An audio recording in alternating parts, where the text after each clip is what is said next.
buenas noches para todos nuestros amigos de nuestro programa Biblia para la Comunidad, un espacio del Instituto Bíblico Pastoral Latinoamericano de Uniminuto en Bogotá.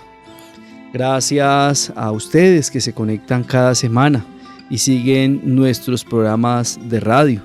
Recordarles que tenemos el programa de los jueves de 8 a 9 de la noche que se llama Escuela Bíblica para Todos y Biblia para la Comunidad que acompañamos los profesores del Instituto Bíblico Pastoral. Es un gusto saludarles nuevamente en este viernes 30 de junio, último viernes de junio, fiesta de San Pedro, San Pablo. Bueno, la celebramos el día de ayer, pero tendremos este domingo una dedicación especial, por eso el puente festivo. Y también, pues, último domingo, bueno, último programa del mes de junio, pero arrancamos comentario del primer domingo de julio. A todos los que se conectan en este momento y que van a través de la emisora Minuto de Dios en el 107.9 del FM aquí en Bogotá, que van en su vehículo particular, en el transporte público, a los que ya se encuentran en casa con la Biblia en mano, con la libreta, con el esfero, bienvenidos a este programa. Es un gusto acompañarles en esta noche. Hoy el invitado soy yo, entonces espero poder compartirles a ustedes un buen comentario al texto que nos propone la liturgia de la iglesia en este 13º domingo del tiempo ordinario. Y la liturgia nos presenta el Evangelio de Mateo, capítulo 10, versículos 37 al 42. Es el último bloque o la última perícopa de este extenso capítulo en el que el Señor Jesús ha hecho, o más bien donde el evangelista Mateo ha hecho una gran explicación, una extensa explicación de lo que es la misión y para qué ha sido llamado el que acoge la fe en Jesús y desea comunicarla a los demás. Pero bueno, ya miraremos más adelante qué nos trae este texto y qué podemos decir acerca de él. Quisiera invitar también a todos los que nos escuchan en este momento, en esta comunidad virtual y radiofónica, para que invoquemos la presencia del Señor resucitado, que camina con nosotros y que está presente en nuestra vida y en nuestra historia, para que sea esa presencia de Jesús entre nosotros a través de este medio de comunicación, el que siga inspirando nuestras acciones, nuestros gestos, nuestros proyectos, y todo eso siempre en beneficio de nuestros hermanos, en especial de los que sufren, especialmente de tantos sufrimientos que padece la humanidad, no solamente el dolor de la guerra, que sin duda alguna lastima y genera grandes heridas, sino también diferentes tipos de sufrimientos que padecen los hijos de Dios, muchas veces a causa natural, muchas veces a causa de las acciones de otros, pero que siempre estas acciones que nos anima el seguimiento de Jesús en beneficio de los demás, sean con ese propósito, ayudar a calmar el sufrimiento de tantos y tantas hermanas que esperan siempre en la buena noticia de Jesús un alivio, un consuelo, un cambio radical en sus vidas. A Jesús, que es nuestro Señor, nuestro Maestro, nuestro Salvador, lo invocamos en esta noche para que nos acompañe y para que su Espíritu se siga haciendo presente entre nosotros. Bien, quiero compartirles el texto que nos presenta la liturgia en este 13º domingo del tiempo ordinario. La liturgia ha tomado unos versículos de la gran perícopa anterior que inició en el verso 6 del capítulo 10 y termina con los últimos 3 versículos de este capítulo que también hacen parte de otra perícopa más pequeña. Dice la palabra del Señor: el que ama a su padre o a su madre más que a mí, no es digno de mí. y el que ama a su hijo o a su hija más que a mí, no es digno de mí. Y el que no carga con su cruz y me sigue, no es digno de mí. El que encuentre su vida, la perderá, y el que pierda la vida por mí, la encontrará. El que les recibe a ustedes, me recibe a mí, y quien me recibe a mí, recibe a quien me ha enviado. El que recibe a un profeta como profeta, recibirá premio de profeta, y el que recibe a un justo como justo, recibirá premio de justo. El que dé de beber a uno de estos pequeñuelos tan solo un vaso de agua fresca, porque es mi discípulo, os aseguro que no perderá su recompensa. Palabra del Señor.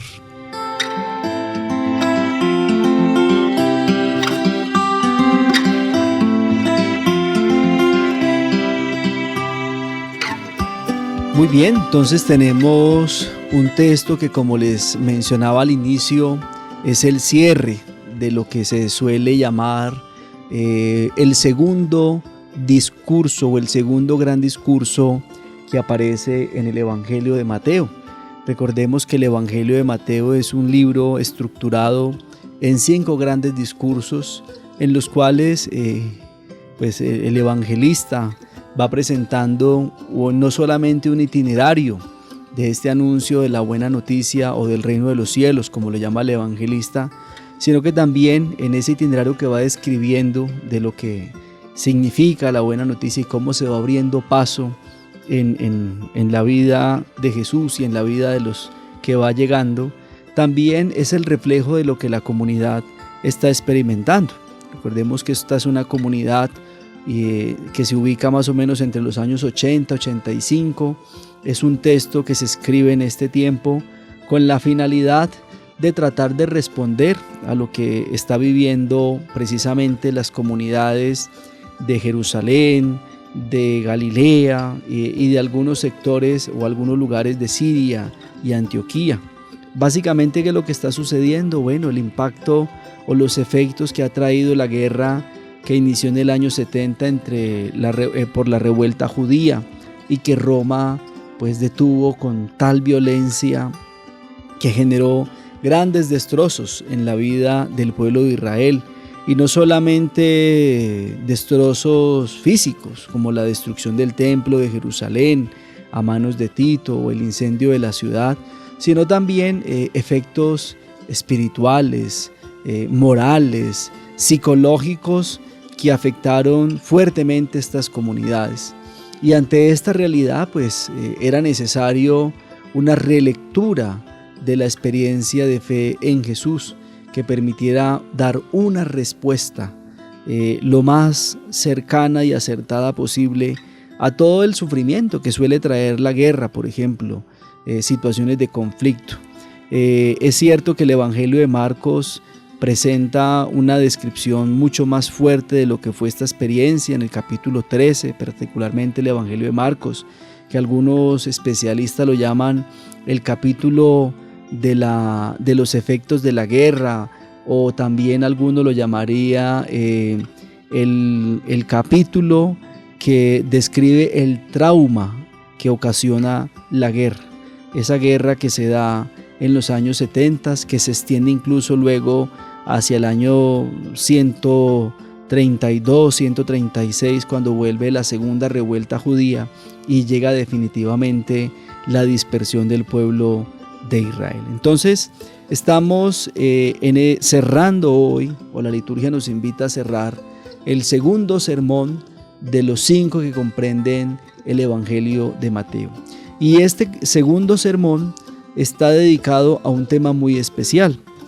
Recordemos que la lectura de este capítulo inició hace 2 domingos atrás, es decir, el domingo 11, 12 y 13 recogen lo que es el discurso misionero del Evangelio de Mateo, y que además de recoger el discurso, tiene una finalidad de invitarnos precisamente a la misión.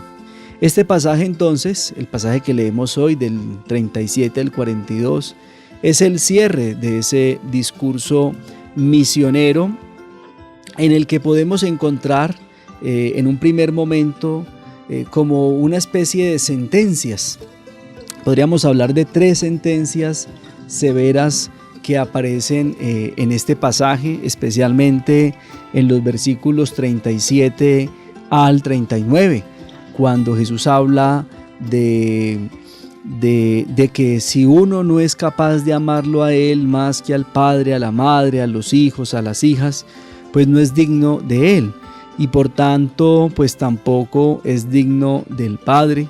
Esas, pues, podríamos decir que es una primera sentencia. Luego viene una segunda sentencia sobre aquel que no es capaz de cargar la cruz y seguirlo a Él, y finalmente o una tercera sentencia que nos hablaría de no tener el miedo a perder la vida, porque el que la pierda por Él, es decir, por el anuncio del Evangelio, pues no la va a perder realmente, la ganará.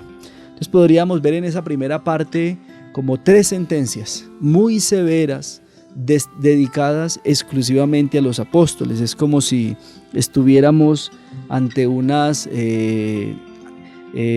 sentencias que buscan dejar claro muy bien a aquel que quiere asumir este rol de apostolado, de la misión, del pastoreo, del consuelo, del acompañamiento a los demás, pues lo que implica decirle sí al Señor. Y es amarlo más que a cualquier otra persona o cosa, el seguir su propio camino, que esto es un poco fuerte, ¿no? Porque recordemos que cargar la cruz es una exigencia no solamente simbólica, sino que también es física, moral, social, porque el cargar la cruz pues nos recuerda el camino que tuvo que transitar Jesús al final de cada uno de los evangelios en las que es condenado a muerte y tiene que ir hasta el Calvario. Esto es una exigencia y una vergüenza social, moral, porque ya sabemos el efecto y los impactos que tenía en la cultura judía el hecho de tener que ser condenado a muerte por los romanos bajo esa categoría. Entonces son 3 sentencias fuertes que describen también esa exigencia, ¿sí?, que hace Jesús a quien decide seguirlo. Y por el otro lado encontramos 3 sentencias, pero en positivo, si quisiéramos llamarlos de esa forma, que aparecen en los versos 40 al 42, 3 sentencias consoladoras para aquellos que acogen a los apóstoles. Esto es interesante porque también en estas sentencias dedicadas a los hombres y mujeres de buena voluntad que acogen a los que Jesús ha enviado, pues se les anuncian cosas muy, muy positivas, muy buenas, especialmente, por ejemplo, que quien acoge a uno de los de Jesús es como si estuviera acogiendo a Jesús en persona misma. También esa recompensa consoladora al mismo tiempo de que quien recibe a un profeta como profeta recibirá premio de profeta, al que recibe a un justo como justo recibirá un premio de justo, e incluso quien tenga detalles tan sencillos o tan básicos, diríamos nosotros. Precisamente yo aquí tengo al frente mío un vaso de agua que no nos cuesta nada ir al grifo o al tarro donde está el agua ya lista para consumir. El que incluso le dé un vaso de agua a uno de los suyos, hasta ese va a recibir una recompensa, ¿sí? Bueno, tendríamos que pensar también que para nosotros hoy, una sociedad del siglo XXI, con grifos, con sistema de tuberías, de acueductos, de agua limpia, potable, pues esto es muy sencillo realmente, pero también tenemos que ubicarnos lo que significaría seguramente en tiempos de Jesús proporcionar un vaso de agua a alguien, un vaso de agua refrescante. Entonces estamos con 3 sentencias severas dedicadas a los apóstoles sobre las implicaciones de la misión, que no son nada gratas, y 3 sentencias muy consoladoras como de premio, de recompensa a quienes acogen a los apóstoles de Jesús.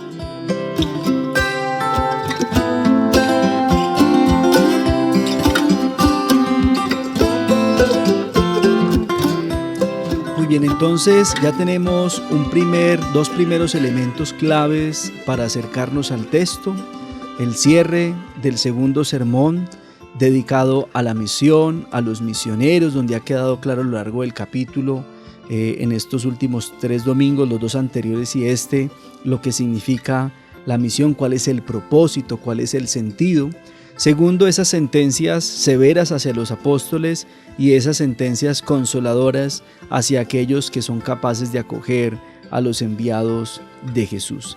Es importante que nos fijemos un poco en esto de las sentencias severas dedicadas a los apóstoles, porque cualquiera diría, no, pues si la cosa es así, ¿qué sentido entonces tiene o cuál es el propósito de seguir a Jesús? Si finalmente Jesús nos está pidiendo renunciar a amar, a proteger, a cuidar nuestras familias, y en segundo lugar nos está pidiendo seguir su propio camino de la cruz, y en tercer lugar nos está diciendo o nos está indicando que vamos a perder la vida, pero que si la perdemos la ganamos. Estas son expresiones que sin duda alguna, o sentencias que pueden sonar muy fuerte.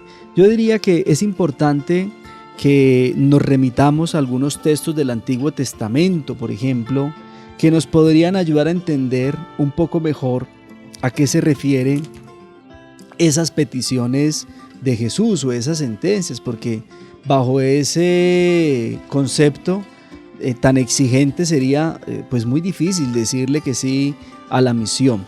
Y precisamente frente a esto de, por ejemplo, aparentemente abandonar la familia, de amar más a Jesús que al padre, a la madre o a los hijos, tendríamos que ver en primer lugar más bien una invitación a ampliar el concepto o la idea que nosotros tenemos de familia.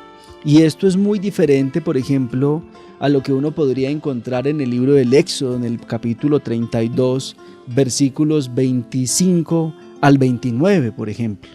Recordemos que ese capítulo 32 es cuando el pueblo hace el becerro en el desierto y Moisés invita al pueblo y dice, bueno, ¿quién es conmigo? ¿Quiénes hacen la opción por Dios? Y los levitas son los primeros en hacer la opción por Dios, pero luego cuando viene la explicación en el verso 25, entonces viene la solicitud de Moisés. Y miren lo que le dice Moisés a los levitas que decidieron optar por Dios y no por el becerro de oro. Moisés, al ver que el pueblo andaba sin freno y que Aarón lo había abandonado hasta hacerle la irrisión de sus enemigos, se plantó en la puerta del campamento y dijo, los partidarios del Señor que vengan conmigo. Y se reunieron en torno a él todos los hijos de Leví.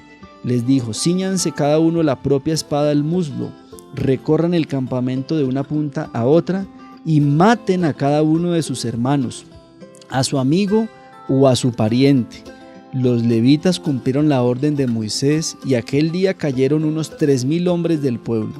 Moisés dijo, recibid hoy la investidura de parte del Señor, cada uno al precio de su hijo y de su hermano, y que Él les dé hoy la bendición. Entonces, es decir, si hacemos una diferencia entre lo que Jesús nos está pidiendo, en ningún momento nos pide matar a nuestros familia, a nuestros amigos, a nuestros parientes, como de pronto vemos aquí en el libro del Éxodo. Jesús lo que nos está pidiendo es ser capaces de amar más, y esto es lo que yo llamo una renuncia en positivo. Yo renuncio a un amor, más bien, no se renuncia a amar a la familia, sino que la invitación es a renunciar a solamente amar a la familia y ser capaces de extender el concepto de familia, porque la lógica del reino de Dios es totalmente diferente a la que nosotros pudiéramos entender. En la lógica del reino de Dios, todos somos familia de Dios. Entonces, creo que vamos encontrando una primera diferencia entre lo que Jesús nos pide que hagamos y lo que de pronto nos presenta la Escritura en otros momentos. Obviamente tendríamos que analizar con muchos más elementos este texto del libro del Éxodo 32, 25, 29, ¿sí? Pero sin duda alguna allí se toma una opción. Y en este caso del Éxodo se toma una opción, y la opción por Dios, no por la familia. En el caso del Nuevo Testamento con Jesús, y lo que nos dice el texto, no es que renunciemos a la familia. La opción es Jesús y la invitación es ampliar el círculo familiar, es decir, entender en la nueva lógica del reino de Dios que nosotros pertenecemos a una familia sumamente extensa. Y viene la segunda diferencia entre esto que podríamos encontrar en los primeros 3 versículos del texto, de las renuncias que Jesús nos pide hacer, que lo llamamos sentencias severas, pues es también la opción por la radicalidad. En el caso de los levitas, si nos comparamos con el texto que leíamos ahorita de Éxodo 32, pues uno diría que fueron radicales los levitas, ser capaces de matar a 3,000 parientes, hermanos, amigos, etcétera, pues es sumamente radical. En el caso de Jesús, lo que nos pide es una radicalidad por el amor, ¿sí? Porque la invitación es a amarlo, dice el texto, ¿sí? Y vuelvo y lo leo. El que ama a su padre o a su madre más que a mí, no es digno de mí. Es decir, la invitación de Jesús no es a una fidelidad ciega que pide simplemente, da órdenes y pide que nosotros las cumplamos. Por el contrario, lo que Jesús nos pide es efectivamente hacer una opción por Él, por el Evangelio, por la buena nueva, pero a partir del amor. Esto es muy diferente a lo que pudiéramos encontrar en ese pasaje de la Escritura. De ahí entonces que si lo viéramos desde esa perspectiva, esas sentencias severas que anunciábamos en la primera parte, podríamos darle un giro, ¿sí? Y entender entonces que estamos ante una invitación radical que nos lleva o que quiere, que nos invita a nosotros a amar a los demás. Y en esa segunda exigencia que hablábamos de cargar la cruz, bueno, pues es la invitación a identificarnos plenamente con Jesús. Quien lo ama realmente, quien es capaz de entrar en esa lógica del reino de Dios, con toda seguridad será capaz, ¿sí? Será capaz de cargar la cruz. No lo verá ya como una exigencia física, como un castigo moral o social, como decíamos en la primera parte, ¿sí? Que es motivo de vergüenza y de rechazo, sino que lo verá como una oportunidad para configurarse cada vez más en ese corazón de pastor que Jesús nos está invitando a tener precisamente a lo largo de este capítulo 10 del Evangelio de Mateo. Vamos a dejar aquí entonces, vamos a una pausa comercial y ya continuamos con nuestro comentario al Evangelio de Mateo, capítulo 10, versículo 37 al 42, en el 13º domingo del tiempo ordinario.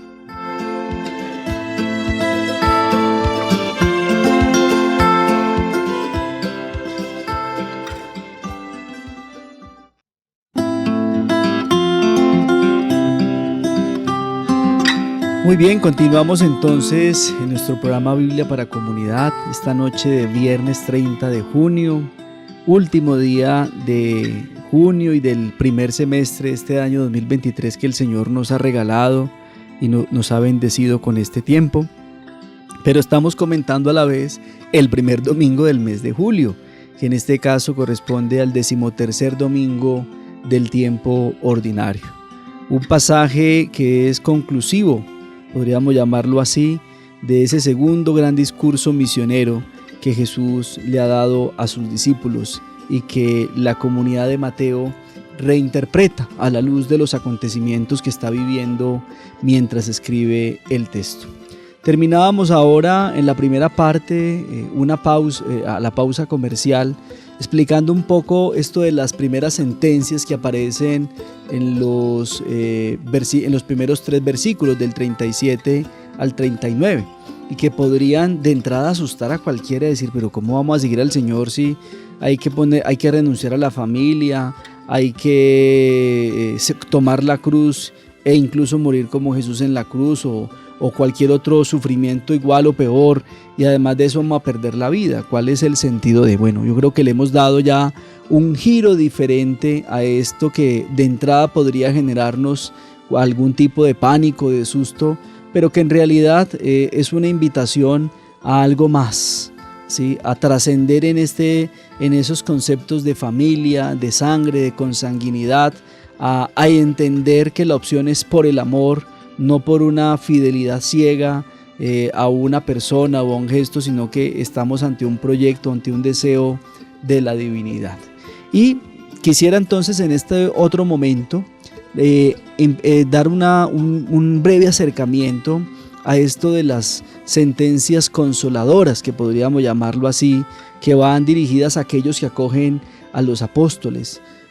Yo creo que hay un juego bien interesante aquí de ideas en estos 5 o 6 versículos que nos presenta la liturgia en el pasaje de este domingo, que nos podrían ayudar a entender primero que quien recibe a los discípulos, ¿sí?, está recibiendo a Jesús y al Padre. Eso lo dice él: quien lo recibe a ustedes me recibe a mí y a quien me envió. Esto quiere decir que la acogida que hacen las personas, de los que van anunciando la buena noticia, de los misioneros de la compasión y de la misericordia, que serían los apóstoles encargados de acompañar al pueblo que sufre, no solo están haciendo un acto de caridad. Si recibir a los que van en nombre de Jesús es como recibir a Jesús o al Padre, estamos hablando más bien de un honor, ¿sí? Sin duda alguna hay un componente de caridad, ¿sí? Estos discípulos no llevan dinero, recuerden, no llevan alforja, no llevan vestido para cambiarse, han hecho una opción radical incluso por la pobreza, o sea, no tienen cómo pagar. Entonces, si bien es un acto de caridad porque lo necesitan, pero en realidad estamos ante un honor, porque es recibir a Jesús y al Padre en nuestra casa.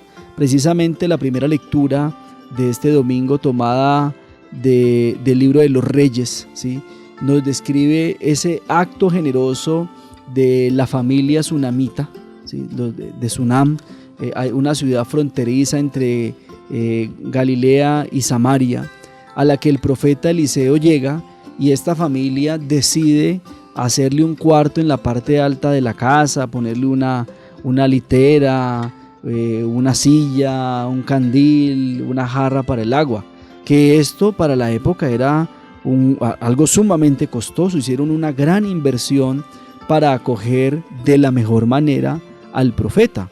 Entonces el profeta responde con un gesto generoso también ante esta pareja que no podía concebir un hijo, y les da esa bendición, o los bendice con el anuncio de un hijo que llegará a su familia. Entonces estamos ante un honor. Quien recibe a uno de los discípulos de Jesús no solo está haciendo un acto de caridad, está siendo destinatario de un honor que Dios le concede. Y segundo, que quien acoge al enviado, a los enviados de Jesús, recibirá una recompensa que es tan amplia y tan específica que tiene en cuenta incluso hasta un vasito de agua, ¿sí? De hecho, recuerdo cuando era niño, donde el pueblo donde crecí, hace mucho calor en ciertas temporadas del año, y a veces pasaban algunas personas, sobre todo adultos mayores. Recuerdo un señor que pasaba con frecuencia pidiendo mercado, y a veces cuando no había, porque a veces no hay para compartir, o bueno, de pronto nos da temor compartir lo poco que tenemos para no quedarnos sin nada, y al menos decía, bueno, al menos regáleme un vasito de agua que está haciendo mucho calor. Recuerdo mucho eso cuando yo era niño, la expresión de este señor, que a veces lo que pedía era un vasito de agua. Bueno, pues el Señor, ¿sí?, a quien le prestamos el honor de recibirlo cuando llega en presencia de uno de sus enviados, hasta eso nos pagará, o más bien, hasta eso nos va a recompensar. Entonces vemos aquí un Dios, ¿sí?, que se fija en los detalles, porque lo importante no es la cantidad o el éxito, como lo voy a decir ahorita de pronto en la última parte del cierre de este comentario, sino lo que de verdad queremos hacer por esos que están liderando la misión, por esos que están dados a paliar, o digamos no paliar, aquellos que han asumido la tarea de vencer el mal, como nos diría la literatura sapiencial en el Antiguo Testamento. Con toda seguridad, a esos hombres, a esas mujeres, a esos hermanos y hermanas que dedican su vida a la misión y que esa misión tiene como propósito subsanar, restablecer la creación de Dios que sufre, como lo diría San Pablo en la carta a los Romanos, a ellos, a ellas, hay que acogerlas, hay que acogerlos. Por eso les decía aquí que yo veo una idea de relación bien interesante, porque en la primera parte, para ir cerrando este comentario en esta segunda parte de nuestro programa, podríamos decir, bueno, estas sentencias de Jesús severas no animan mucho, y porque vamos a estar como más bien como solos, luchando contra el mundo y contra el mal, y con nada en la mano o en el bolsillo, porque la sentencia de Jesús ha sido muy clara frente a no llevar dinero al alforja ni nada que se le parezca. Pero a cambio de eso, ¿sí?, viene también dentro del pasaje la invitación a aquellos que van a escuchar. O sea, los que están escuchando el texto, no solo cuando se escribe, sino hoy también, ustedes y yo, Donald aquí que me acompaña en el máster también, y todos los que estamos conectados en este momento en esta comunidad de Biblia para la comunidad, tenemos que tener claro eso. Hay hombres y mujeres dedicados a la misión, es decir, a anunciar la buena noticia, a detener el sufrimiento que padecen los hijos de Dios en muchas formas, diversas formas, como lo decíamos al inicio. Por tanto, entonces también tiene que haber personas, o tenemos que existir personas que ayudamos a esos hermanos que lo dejan todo porque ellos también necesitan. De esta manera entonces, misioneros o apóstoles y destinatarios o aquellos que reciben a los enviados de Jesús, nos volvemos una sola familia y nos ayudamos mutuamente. Seguramente que no todos podremos dedicarnos a esa misión con alma, vida y corazón, como lo hicieran grandes santos de la historia de la iglesia. Pienso no solo en los primeros apóstoles, pienso en San Francisco de Asís, en San Antonio de Padua, en San Juan Eudes, San Vicente de Paúl, en el Padre Claret y tantos hombres y mujeres, la Madre Teresa de Calcuta, tantos que se dedicaron su vida a detener el sufrimiento y a dejar y a evitar que tantos hombres y mujeres, hijos e hijas de Dios sufrieran. Si no fuera por la ayuda que muchos de ellos recibieron de estas personas que entienden que eso es una acción que se hace en nombre de Dios, no hubiera sido posible. Entonces este es un texto que nos incluye a los dos, a los dedicados a la misión, a los que han sido llamados a ser apóstoles, como lo dice el capítulo 10 en el versículo 1, ¿sí?, pero también a aquellos que están viendo lo que esos otros hermanos están realizando. Este es un compromiso de ambos que tenemos que asumir siempre de la mejor manera. Entonces, creo que aquí vamos encontrando unos elementos interesantes del texto en el que vemos que estamos llamados los dos, o todos estamos llamados a esto. Quien hace la misión, quienes vemos a los que hacen la misión, pero también aquellos que van a ser consolados con ese servicio pastoral y misionero.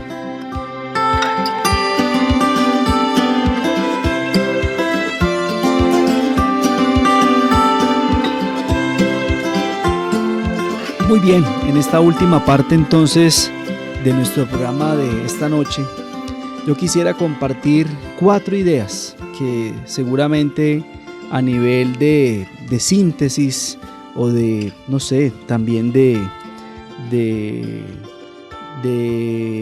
pistas que podrían ayudarnos a lo que nos estaba proponiendo este texto.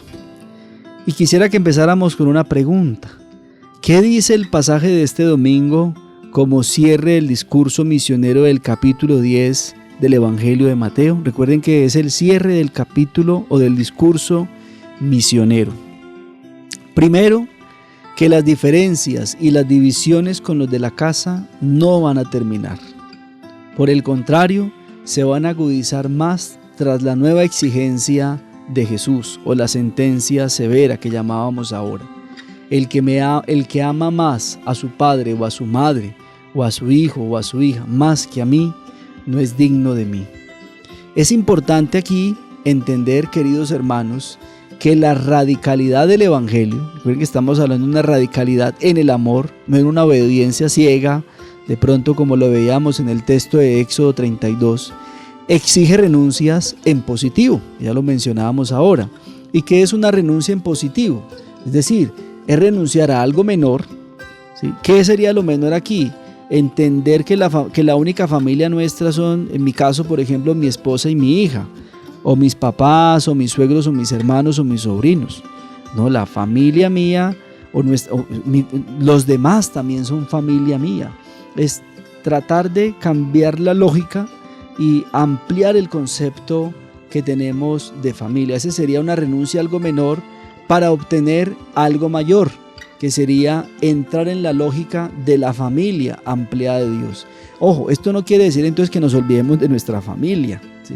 Que ya de hecho lo voy a explicar un poquito más adelante. O sea, no se trata de que entonces entramos en la lógica del reino de Dios, de la familia ampliada, y nos olvidamos de la esposa, de los hijos, de los parientes, de la mamá, del papá. No, eso no es lo que nos está pidiendo el Evangelio. El Evangelio nos está invitando es a amar más, ¿sí? Que es lo que dice esa primera sentencia.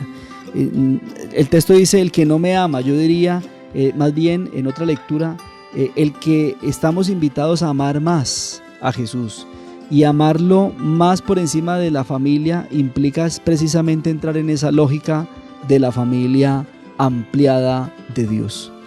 Entonces, para aquellos que pensarían que las dificultades con la familia, que se iban a detener y que todo esto iba a ser un respaldo y ya, como viene anunciándolo, lo viene anunciando el mismo capítulo desde el verso 34, pues esas diferencias no terminan. Por el contrario, aquí en el cierre del discurso misionero, esas diferencias tienen su punto máximo de tensión, porque esto nos pone sin duda alguna a pensar.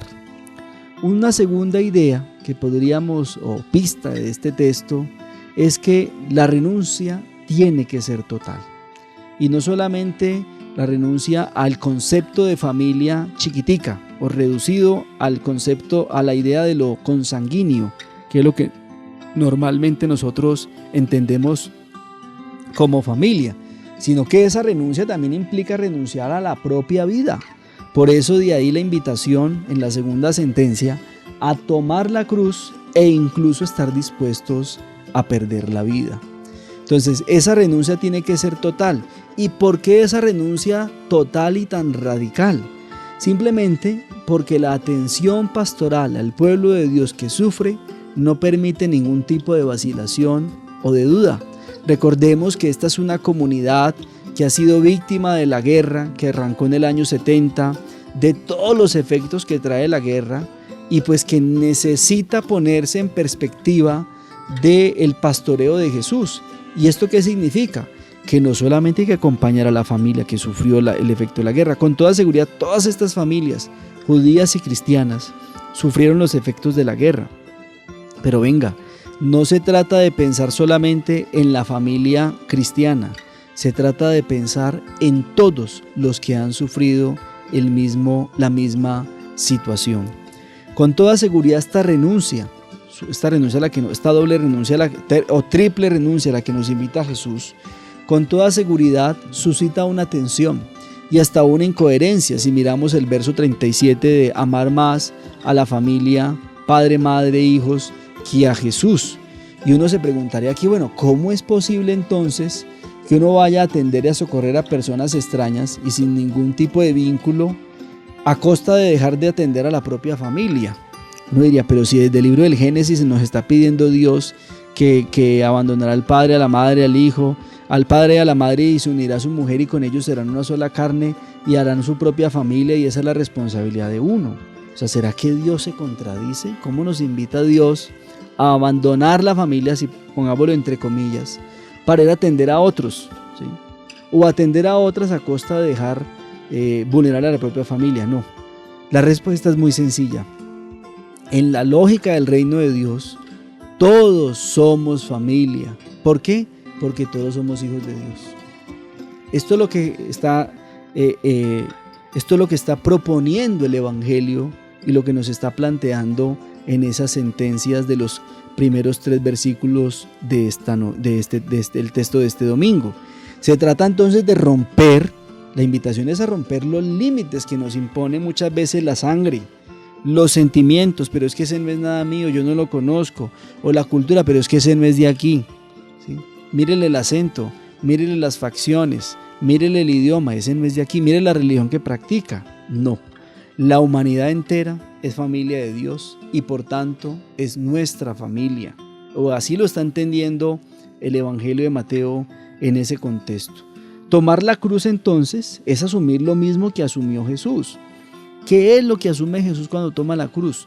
No solamente cuando Jesús toma la cruz no es un desquiciado que prefiere la muerte porque Dios lo va a resucitar o porque cree que va a resolver todo. No, sí, el tomar la cruz implica precisamente eso. Recordemos que ya Jesús más adelante en el Evangelio de Mateo, precisamente capítulo 12 al 49-50, nos va a decir: mi madre y mis hermanos son los que escuchan la palabra de Dios y la cumplen. Entonces ya Jesús nos está hablando de esa familia ampliada, a romper los esquemas, los límites que no nos permiten pensar bajo la lógica del reino de Dios, de una familia universal. Entonces tomar la cruz es precisamente eso, asumir el camino o asumir lo que hizo Jesús, que todos somos hijos y que todos somos familia. O sea, si Jesús no hubiera entendido así esto, no hubiera tomado la cruz, ni se hubiera dejado matar, ni hubiera ido al Calvario a entregar la vida. Por el contrario, la hubiera buscado salvar. Una tercera idea es que aunque el servicio de pastoreo y de acompañamiento que se presta a los hijos de Dios parezca a los ojos del mundo una pérdida de tiempo en la que se desgasta la vida, a los ojos de Dios es desde ese servicio como uno se gana verdaderamente la vida. No cabe duda que cuidar la familia, velar por ellos y su bienestar es lo que Dios quiere. Y hacemos muy bien cuando respondemos a esta tarea con amor, con dedicación, con esfuerzo. Sin embargo, recordemos que en la nueva lógica del reino de Dios, la familia se extiende y supera la idea de próximo o de prójimo, como nos ha enseñado la Escritura. Todos somos hermanos, no importa si somos judíos, colombianos, venezolanos, americanos, europeos, asiáticos, si somos paganos, si no somos creyentes, si somos cristianos. ¿Sí? Todos somos todos somos hermanos. ¿Y qué es lo que nos hermana? Según el Evangelio de Mateo, en este contexto en que lo hemos leído hoy, pues el sufrimiento que están padeciendo, ¿sí? En los efectos que ha traído la guerra y que ha lastimado a tantos hermanos. Y cuarto, como la vida no se pierde, cuando la dedicamos a servir a los demás, especialmente a los que sufren, sino que la ganamos, entonces recordemos lo que nos dice el texto: la recompensa es vasta y amplia, y no solamente para aquel que atiende o que recibe al que a Jesús ha enviado, sino que también para aquellos que están en ese ejercicio misionero, porque vamos a encontrar personas o encontraremos personas que nos atiendan, que nos acompañen, que nos ayuden. Si no, no sería posible sacar adelante tantas obras en beneficio de la humanidad.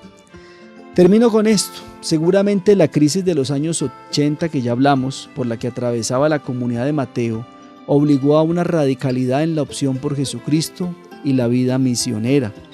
Tras esos desastres que trajo la guerra, ya lo mencionamos ahora, muerte de inocentes, desplazamiento, destrucción del templo como lugar de mediación con Dios, era necesario un nuevo tipo de pastoreo que ayudara a volver los ojos atrás y recuperar a la figura de Jesús como pastor. Esto es lo importante de este capítulo 10, recuperar la imagen de Jesús como pastor que se dedicó a erradicar el mal y el sufrimiento. Eso es lo que nosotros tenemos que hacer hoy. No hacerlo es renunciar a esa identidad que nos dio el cristianismo primitivo, aquí desde el Evangelio de Mateo, ¿sí? Que nos heredó un rico humanismo en el que es posible entender que todos somos hijos de Dios y por ende somos hermanos entre sí. En un tiempo sinodal como en el que nosotros nos encontramos hoy, es fundamental una reflexión desde esta perspectiva. Si lo hizo la comunidad de Mateo a la luz de los acontecimientos que vivió en el año 80-85 y que venían ya desde el año 70, pues nosotros estamos llamados a lo mismo hoy, a revisar nuestro pastoreo Y el ejemplo de esa revisión, o el punto de partida de esa revisión, es Jesús, pastor, que dedicó su vida, que entregó su vida por atender a los más necesitados, por erradicar el mal, por ayudar a superar el sufrimiento y por mostrarnos un nuevo camino de humanidad. Para todos los que esta noche nos han seguido en este programa, gracias por acompañarnos, que esta palabra leída y comentada desde este servicio pastoral que presta el Instituto Bíblico Pastoral Latinoamericano de Uniminuto llegue al corazón de todos nosotros y nos anime a seguir sirviendo al Señor en los hermanos que más sufren. Quisiera terminar recordándoles que estamos en inscripciones para nuestro nuevo semestre del programa de Ciencias Bíblicas. Recuerden que se pueden poner en contacto con nosotros a través de la página web de Uniminuto, a través también de la emisora Minuto de Dios o en nuestras redes sociales. Estamos en inscripciones hasta la primera semana de agosto. No se pierda la oportunidad de hacer parte de este gran espacio de formación llamado Ciencias Bíblicas a nivel profesional. Un abrazo y nos vemos la próxima semana.